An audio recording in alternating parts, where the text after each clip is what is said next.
Hi, I'm Vicky. Welcome back to my series about making the Canberra dress. In this video, I'm going to be making the gauntlets and the leggings, which are going to go with this dress. Rather than sewing sleeves on, I'm actually going to do separate gauntlets, and then to add the decoration for the legs, I'm going to do a pair of leggings just because it's easier and quicker to do it as separate pieces for my client to put on when she needs to. So the gauntlets are going to come into a little V on the hand with a loop of elastic around the finger, and they'll be elasticated at the top of the arm, but they should sit up underneath the flowers so you're not really going to see them. And then we're going to do a pair of leggings, and I might need to put a loop of elastic under her shoes. I'm then going to paint the green detail on and then stitch some flowers on, and I'm probably going to make a separate corsage to go on the wrists and the ankles so I can glue lots of flowers onto that, because that'll be really hard to attach to the mesh. I'm going to be making them from this really fine stretch mesh that I just got at Spotlight.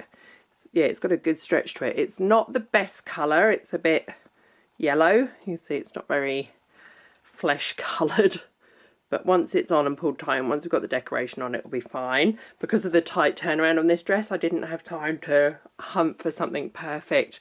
And I didn't want to use a thick power mesh either. That would have been too thick. So I think this one will be fine.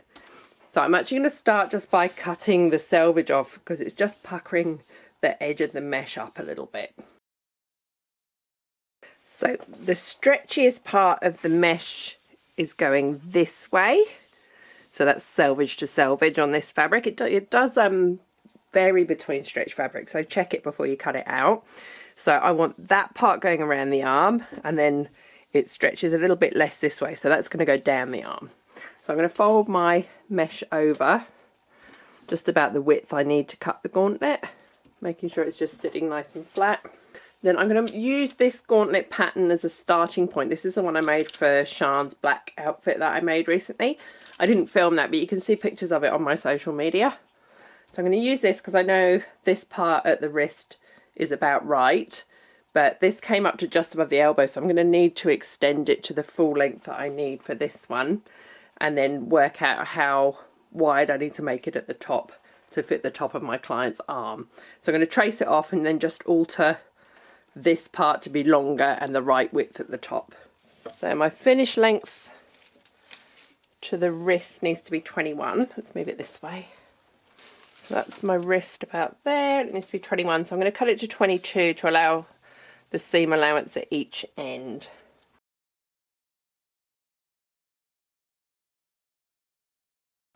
I'm going to draw my centre line so I know where I'm measuring out from. And there are some commercial patterns with gauntlet patterns available. I think Simplicity do one that's got all sorts of different arm gauntlets and leg like boot covers as well. Let's draw my centre line all the way down. This is my air erasing pen that I use for everything. I love it. So these marks will disappear in 24 hours. Okay. Now I can just trace this part off. I can do little dots because it's dragging it otherwise. I'm just going to stop there at the wrist.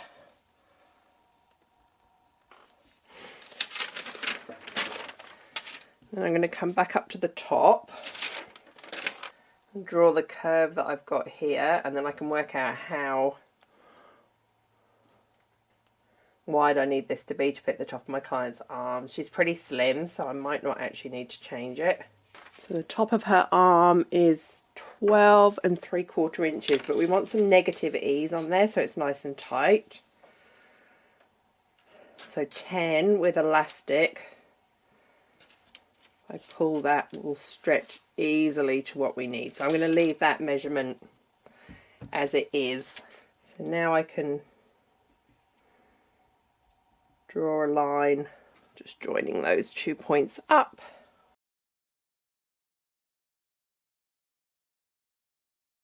Beautiful. So then I can cut this side out, flip it over along my centre line, and make sure the other side matches up exactly.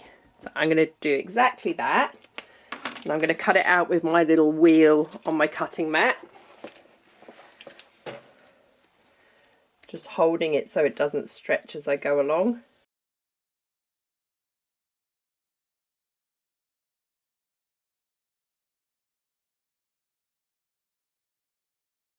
So now I've got that to there. Oh, let me do the top as well.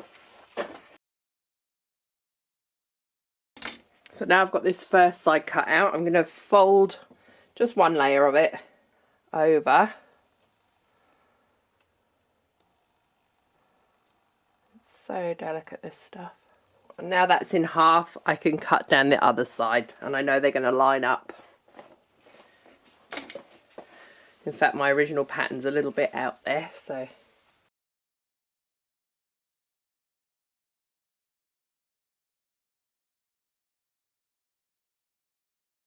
So this is how my two gauntlets look cut out. So the next thing I'm going to do is just fold them in half and overlock that seam together, and then I'm going to get my client to try them on and just check the fit and the length before I do the elastic at the top and the bottom. To make the leggings, I don't have a pattern, but my client has lent me a pair of her leggings, so I'm going to use the measurements of those to work out how to make these. Her leggings are made up from loads of different panels, but I can use the basic fit and length of them to work this out. So I've drawn a line down here, and this is going to be my outside leg. I don't want a seam on the outside of these leggings.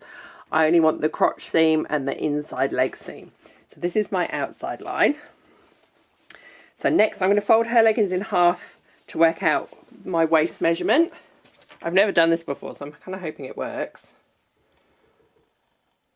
So that's 12.5. So let's do 6 1/4 either side of my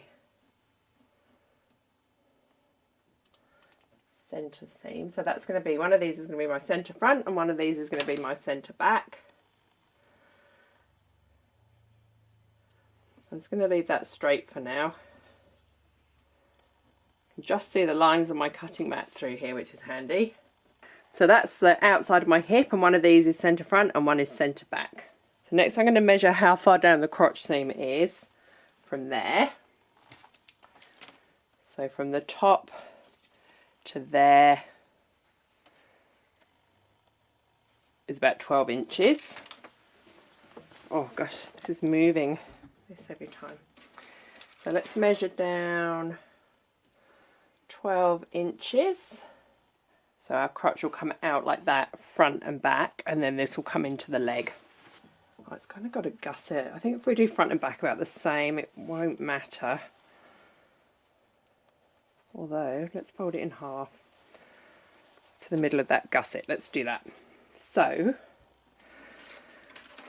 centre back from the centre is 13.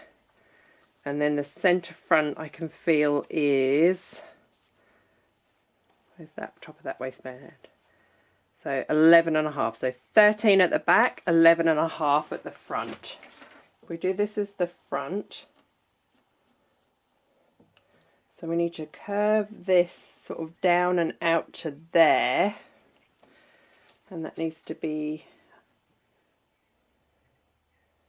11.5. So I'm going to draw it roughly, and then I can do some more measurements on the leggings and work it out. And luckily I've got a new mannequin which has legs on, so I can actually try these on my mannequin. So let's add a 1/2 inch seam allowance. Alright, and then the one at the back needs to be 13, so 13.5 with seam allowance. Sorry if you can't see my marks on here very well, I can't draw it on here without moving, so I'm having to do tiny dots.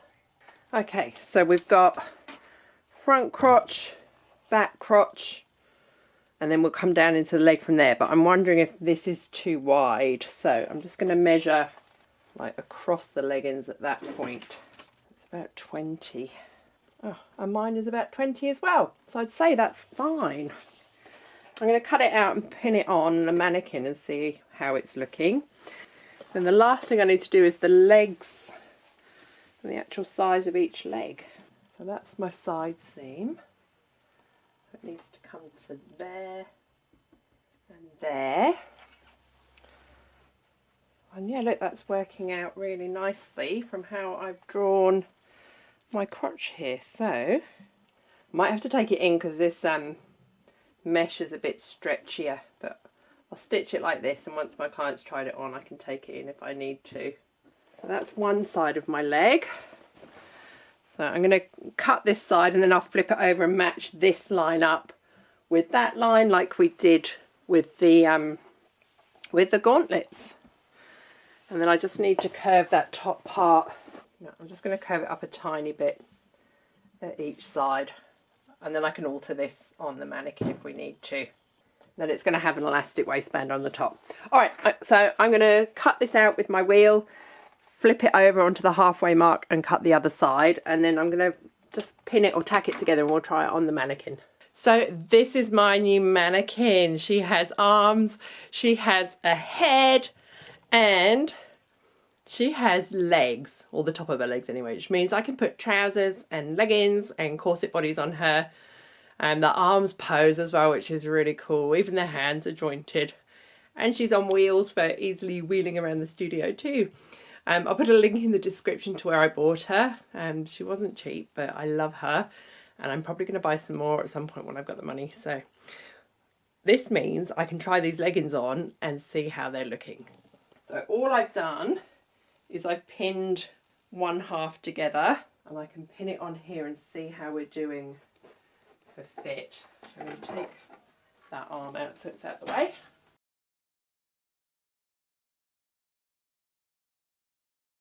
That front part looks pretty good. And then let's have a look. Oh, her other arm just fell off. And it's looking pretty good over her bum as well. So yeah, it's good stretchy mesh, this one. If anything, I just need to lose some off the waist a little bit. And I'm wondering if I should have cut it longer, because she's pretty tall. I didn't think to check the length of the leggings on her. Alright, so overall I'm pretty happy with the fit of these. I can just gather the top of this slightly when I put the waistband on, and it's going to be hidden under the dress anyway. So I think that will be fine. It seems to fit fine around the bum as well. And then goes nice and tight into her thigh. My only concern is that I haven't cut it long enough. I didn't think to check the length of the leggings that I borrowed on my client, and I didn't check that the stretch vertically, so down the leg, was the same on this fabric as on the other one. So they may be too short. I'm going to put these together roughly for my client to try, and then I'll recut them with extra length if I need to.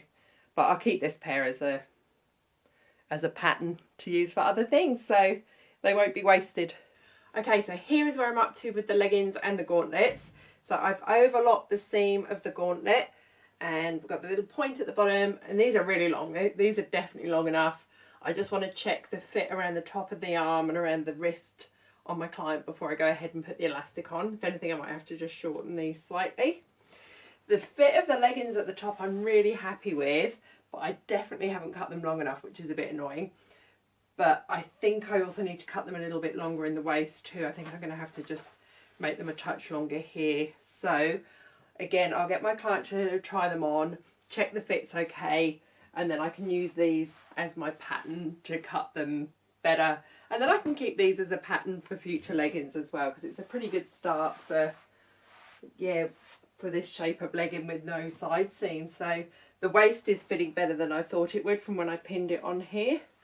And once that's got a thick elastic waistband on, yeah, it should work really well. But yeah, my client is very tall, so I think I do need a little bit more length here, and I'm definitely going to need more length in the leg. But overall, as a first pattern and for a first toile, I've never made leggings like this before. I'm really happy with them, and I'm really pleased that I have this mannequin to be able to try them on, because I can see, yeah, what I do or don't need to do. So that's the front, and that's the back again. I think I need more length here. It's just sitting a bit low, because we need these to sit quite high on the waist to go under the dress nicely. But yeah, overall I think they're a pretty good first attempt. So I will get my client to try these on when she's here for her next fitting, and in the next video I'll show you how I make any changes that I need to make, and then I'll show you how I add the elastic waistband, how I put the elastic in the bottom of the legs, in the V of the gauntlets, and at the top of the gauntlets as well. So thank you for watching. I will see you in the next part of making the Canberra dress, And remember, if you subscribe to my Patreon, you get to see all of my videos ad-free before they go public. So you get to see them early and you get to see them without adverts for 48 hours before I release them publicly. Thanks for watching. See you soon.